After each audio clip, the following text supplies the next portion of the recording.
मैं अमर हूं, अमर, और मुझे कोई नहीं मार सकता।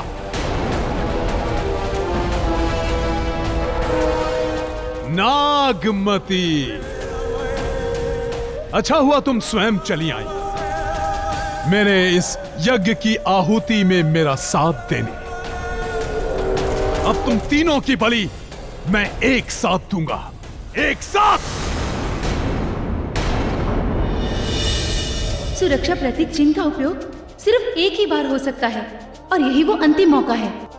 राजन, ज्योतिषाचार्य ने कहा था कि इस बालक के जीवन पे संकट आएगा तो ये प्रतीक चिन्ह इसकी रक्षा करेगा।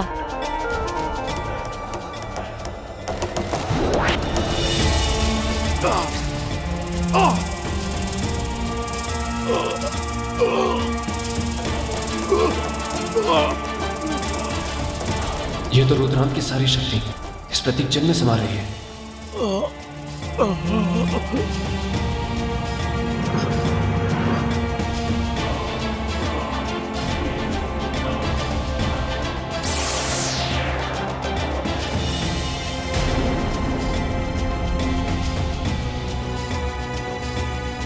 रुद्रांत इस संसार में कोई भी अमर नहीं, सबकी मृत्यु निश्चित है।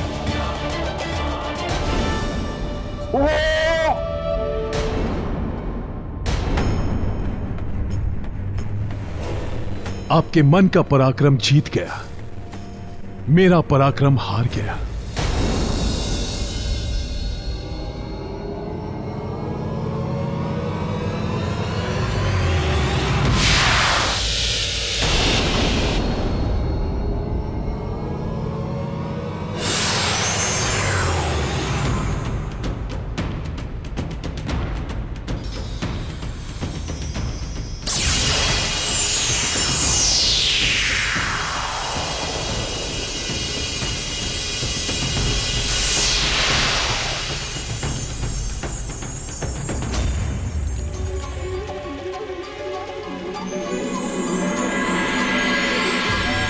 ओह, राजा भोज ने तो पराक्रम की पहली परीक्षा पार कर ली।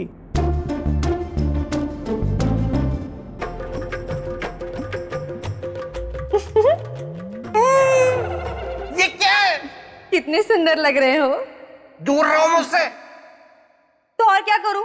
ना ही तुम मुझे बता रहे हो ये है कौन, कब से बनाए बैठे हो मौन। ये राजा भोज है, उज्जैनी के राजा। ठीक है, अब मेरी चोटी मत बनाना। बिना समय व्यर्थ किए मुझे राजा भोज के पास जाना चाहिए।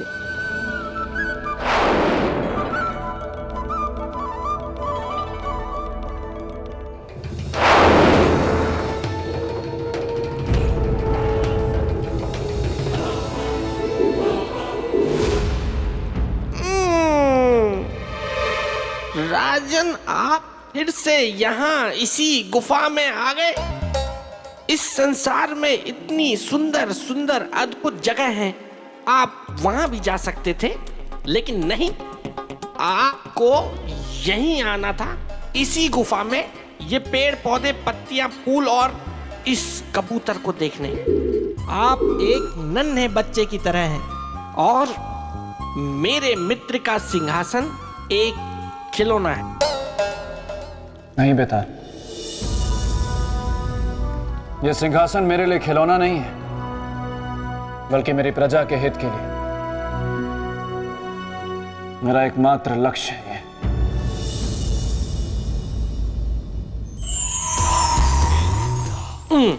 बेताल, महामाया, तुम अभी यहीं हो बेताल? नहीं नहीं महामाया, मैं तो राजा भोज के साथ युद्ध के लिए गया था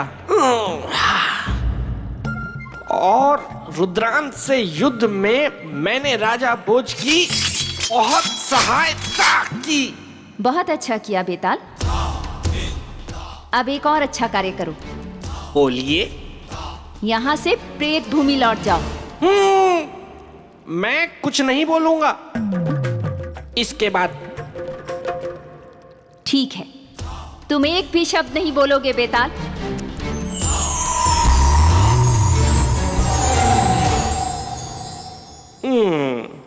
हाँ तो राजन, हम कहाँ?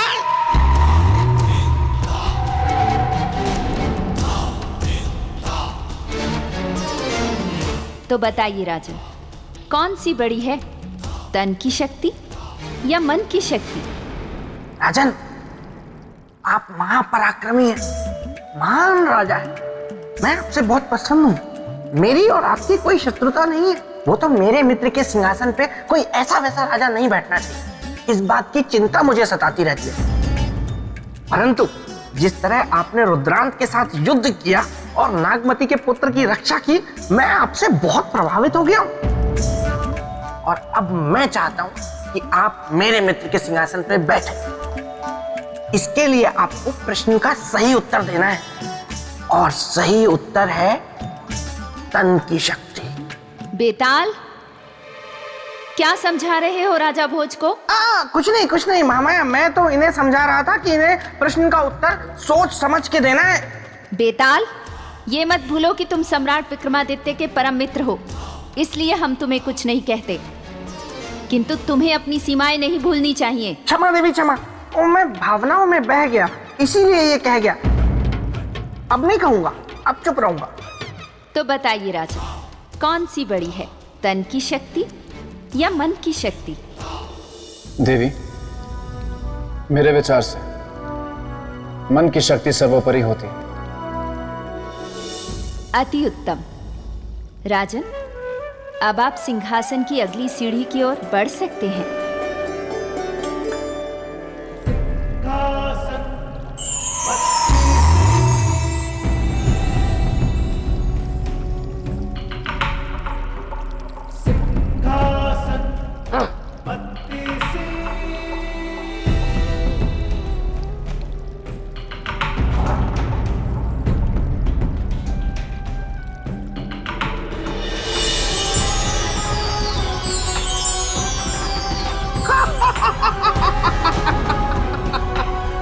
राजन, अब समझ में आया कि मेरे मित्र के सिंहासन तक पहुंचना इतना आसान नहीं है।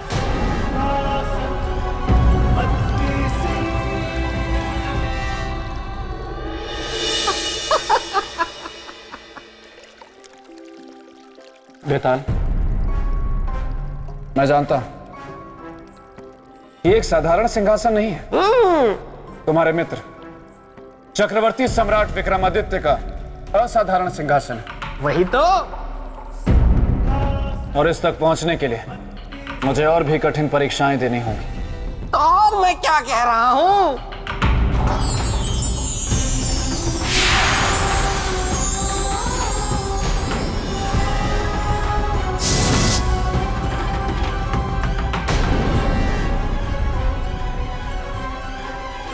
मैं सिंहासन में त्याग की प्रतीक रक्त मंजरी हूं।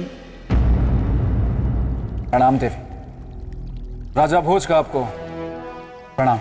आपको सिंहासन की तरफ बढ़ने से पहले चक्रवर्ती सम्राट विक्रमादित्य के त्याग के बारे में जानना होगा। अवश्य देवी।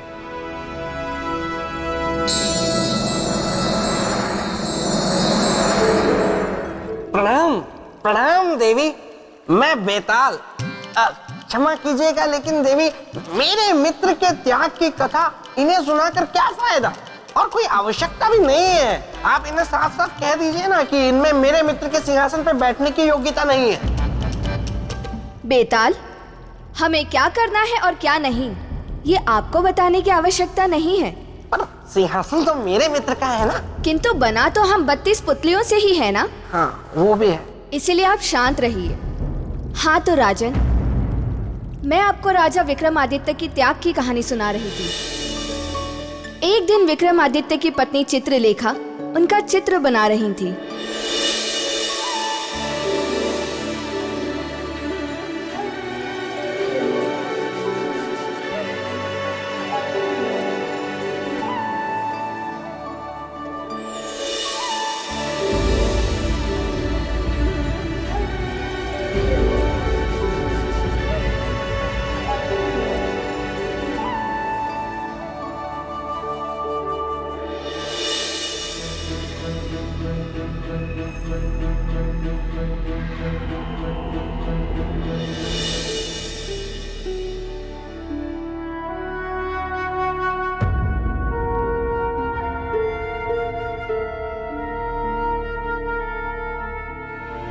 महाराज,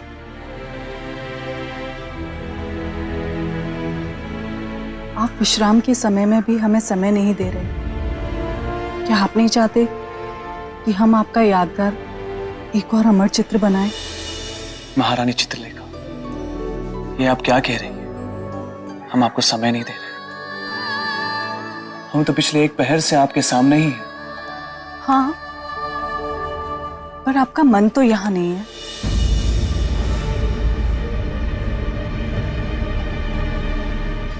आप तो जानती हैं महारानी कि हमें किस बात की चिंता है।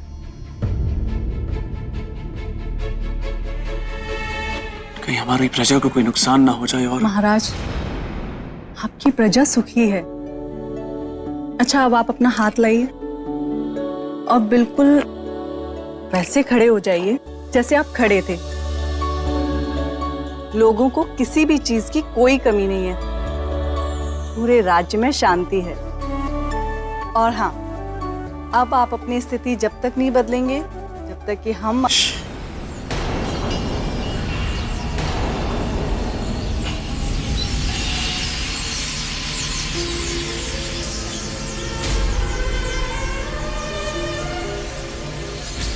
क्या हुआ महाराज? शांत महारानी, शांत।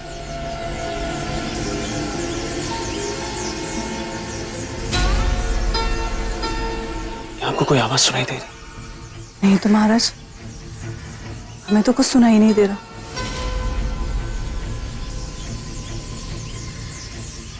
हमें किसी के रोने की आवाज सुनाई दे रही, जैसे कोई विलाप कर रहा।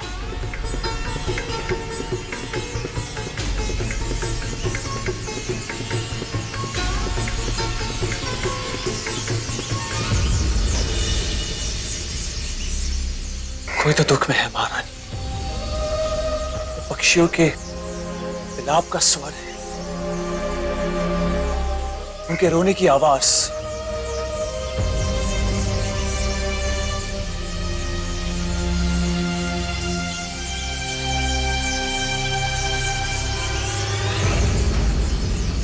पर हमें तो कुछ भी सुनाई नहीं दे रहा। महाराज,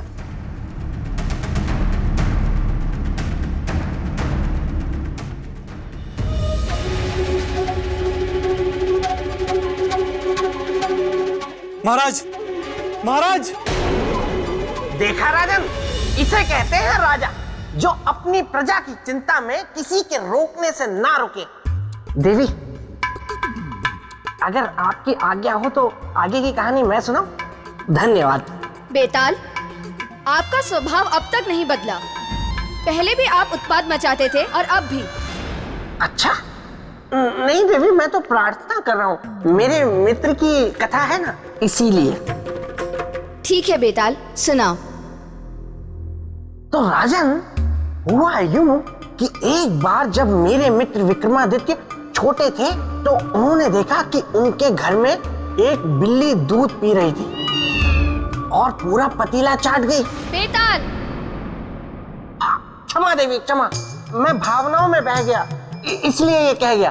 तो राजन, हुआ यूं कि मेरे मित्र सम्राट विक्रमादित्य उस क्रंदन के स्वर का पीछा करते करते उस दिशा में बढ़ते गए और जाते जाते जा पहुंचे उस वृक्ष के पास।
हे पक्षी, हमारे राज्य में किसी भी वस्तु की कमी नहीं है। सारे सुख और सुविधाएं, प्रजा से लेकर पशु पक्षी तक सभी सुखी और संतुष्ट है। फिर आपके दर्द का कारण क्या है?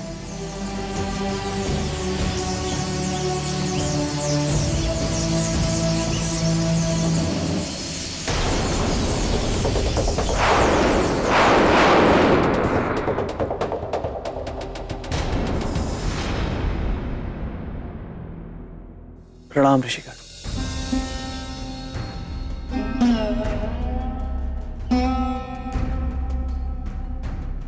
ऋषिगण, आप लोग पक्षी के रूप में और आपकी आंखों में आंसू और स्वर में दर्द का कारण क्या है? बताइए ऋषिगण। सम्राट, कल महादानी ऋत्विक ध्वज मृत्यु को प्राप्त हो जाएंगे। मृत्यु तो अटल सत्य है। जिसका जन्म हुआ है उसकी मृत्यु भी निश्चित है। तो फिर सत्य का विलाप क्यों? पर उनकी मृत्यु का कारण जीवन चक्र में समान मृत्यु नहीं है। तो फिर क्या कारण है ऋषि? उनकी मृत्यु का कारण उनका त्यागी स्वभाव तथा दान देने की इच्छा। लहू बहाकर धन अर्जित करते हैं और फिर बिना मोह माया उसे दान कर देते हैं।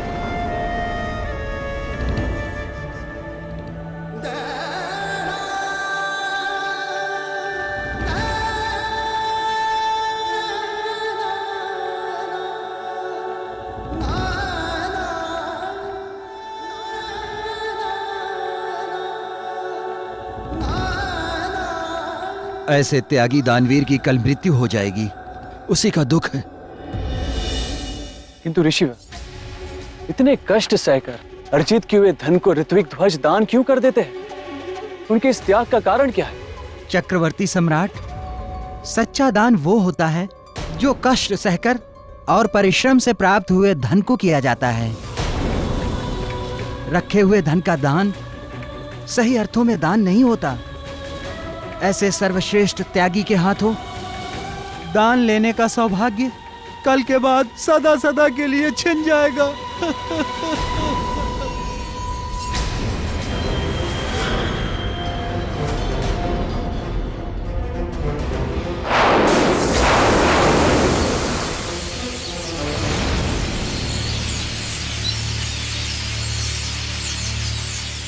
ऐसे महात्यागी और महादानी की मृत्यु, वो भी उनके त्याग के कारण, ये तो अन्याय है। क्या सोच रहे हैं राजन? बोलें, बतलाएं, जीवन बड़ा है या त्याग? उत्तर देकर सिंहासन को पाएं। नहीं दे पाएंगे। ये इस प्रश्न का उत्तर नहीं दे पाएंगे देवी, क्योंकि इस प्रश्न का उत्तर देना कोई बालकों का खेल नहीं है। राजन, आप तो हार मान लीजिए और यहाँ से लौट जाइए। शांत रहो बेताल। लेकिन देवी, मैं बेताल देवी नहीं।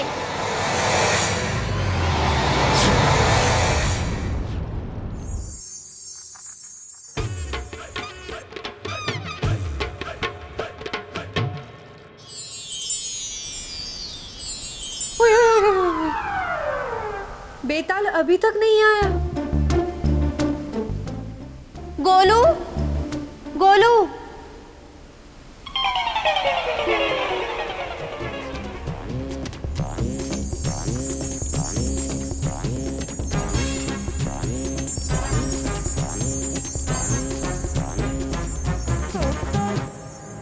क्या सोच रहे हैं राजन? बतलाएं, जीवन बड़ा है या त्याग? जीवन बड़ा है देवी। जीवन है तभी त्याग। पाने का प्रयास है, खोने का दुख है। जीवन नहीं तो कुछ भी नहीं। जीवन के कारण ही मनुष्य निस्वार्थ त्याग करता है, इसीलिए जीवन ही बड़ा है।